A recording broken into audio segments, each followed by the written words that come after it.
2024 онд гэр бүлийн хүчирхийллээс үүдэлтэй гэрлэлт цуцлуулах 172 өргөдөл шүүхэд иржээ.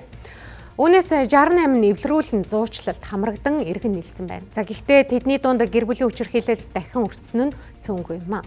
За иймээс иргэн Чингүнжав нь гэр бүлийн тухай хуульд нэмэлт өөрчлөлт оруулж гэр бүлийн хүчирхийллээс шалтгаалсан салах өргөдлийг шуурхай шийдвэрлэх өргөдлийг Департамент цэгийн сайтад гаргасан байна. Гэр бүлийн хүчирхийллийг таслан зогсоох зорилготой тухайн өргөдөл 100 мянган иргэний дэмжлэг авбал улсын хурлаар хэлэлцэх юм. Өнөөдрийн байдлаар 3885 хүн гарын үсгийг цуглуулдаг. Хууль зүйн байнгын хорооны мэдээллээр сүүлийн 3 жилийн хугацаанд гэр бүлийн хүчирхийллээс үүдэн 49 хүн амиа алджээ. Мөн жилд ойролцоогоор 118 мянга орчим гэр бүлийн хүчирхийллийн гомдол ирдэг байна. Гэхдээ ирсэн гомдлын дагуу шалган анх удаа хүчирхийлэл үйлдсэн этгээдэд торгох, сануулгах арга хэмжээ авдаг. Давтан үйлдсэн тохиолдолд ял оноох заалттай байдаг. Ямар нэгэн байдлаар гэр бүлийн хүчирхийлэлд өртсөн л болвол дахиад өртөх магадлал өндөртэй.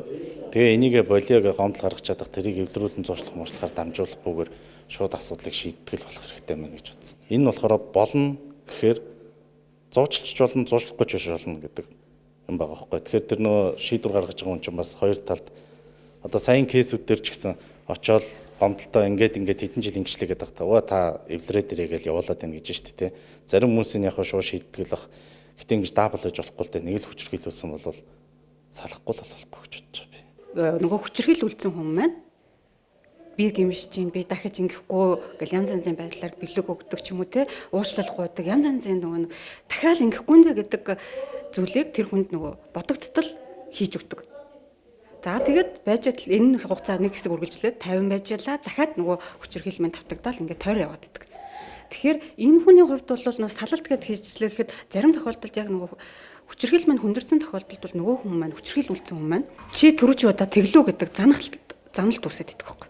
Тэгэхээр гэр бүлийн хүчирхийллийн тохиолдол дээр бол ер нь энэ хэргийг нөгөө эвлэрүүлэн зовчлох гэдэг зүйлийг үргэлжлүүлэх нь өөрөө бас эрсдлийг нэмэгдүүлнэ гэсэн үг. Нийгэмд гарч буй гэр бүлийн аимшигт хэрэгээс улбаалж гэр бүлийн асуудлыг шин төвшөнд авч үзэх ёстой. Гэр бүлийн тухай хуульд өөрчлөлт оруулж хэрвээ хүн ямар нэгэн хүчирхийлэлд өртсөн нь бүх байдлаар нотлогдвол шууд салах ёстой. Тэдгээр хүмүүст хугацаа өгч дахин уулзуулж хүний амь хохироох үйлдэл гаргах шаардлагагүй гэлээ.